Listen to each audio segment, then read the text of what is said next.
আল্লাহ পাক জিজ্ঞেস করবেন, ও আমার বান্দারা, ও আমার জান্নাতি বান্দারা, আমি তোমাদেরকে যে সব ওয়াদা করেছিলাম সে ওয়াদা মতো সব পাইছো কিনা?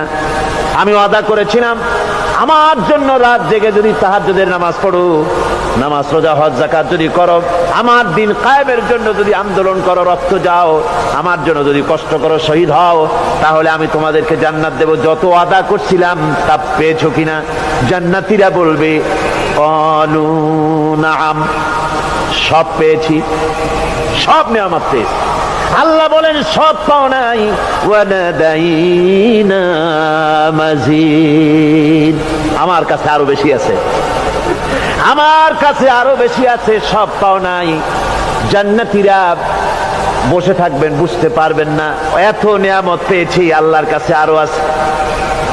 আল্লাহর নবী তখন মুখ খুলবেন, নবীজি বলবেন রব্বুল আলামিন, জান্নাতীরা বলতে সাহস পেতেছে না, সব পেয়েছি ঠিকই, কিন্তু যার জন্য গভীর রাতের আরামের ঘুমকে হারাম করে তাহাজ্জুদের নামাজ পড়েছে, যার জন্য স্ত্রী পুত্র পরিজনের মায়া পরিত্যাগ করে জিহাদের ময়দানে শহীদ হয়েছে, যার জন্য জেল খাটলো, জরিমানা দিল, যার জন্য নির্যাতিত হলো, সে আল্লাহ রব্বুল আলামিনকে তারা এখনো দেখে নাই। আল্লাহ রব্বুল আলামিন বলবেন, আমি আমার বান্দার সে আরজ পুরা, সে আরজি পুরা করব। আল্লাহ রব্বুল আলামিন তার সামনের থেকে সমস্ত নূরের পর্দাগুলি সরে যাবে, রব্বুল আলামিন তার বান্দার দিকে, বান্দার সামনে জালুয়া আফরোজ হবেন।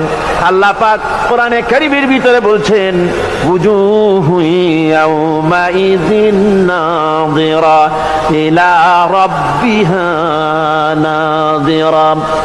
বান্দা, আল্লাহ পাক বান্দার দিকে তাকিয়ে থাকবেন, আর সমস্ত বান্দারা আল্লাহ রাব্বুল আলামিনের দিকে তাকিয়ে থাকবে। এই অবস্থায় কত কাল চলে যাবে কেউ টের পাবে না।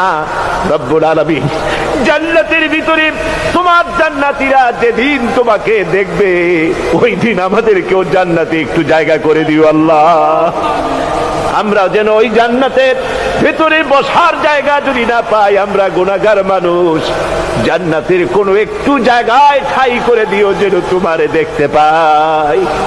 আয় আল্লাহ, তোমাকে দেখার তৌফিক আমাদের দিও, ধরে বলেন আমিন।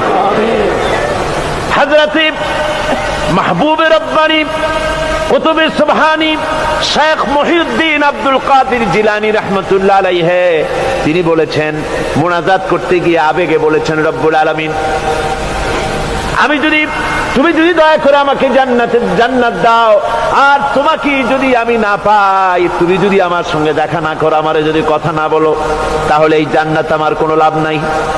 আর আমাকে যদি জাহান্নামও দিয়ে দাও, আর মাঝে মধ্যে তুমি যদি জিজ্ঞাসা করো মহিউদ্দিন কেমন আছো, তাহলে এই জাহান্নাম আমার জন্য বেহেশত হয়ে যাবে। আয় আল্লাহ, আমি শুধু তোমারই চাই, শুধু তোমারে দেখতে চাই।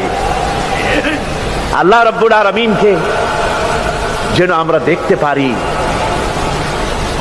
আল্লাহর সঙ্গে যেন দেখা করতে পারি।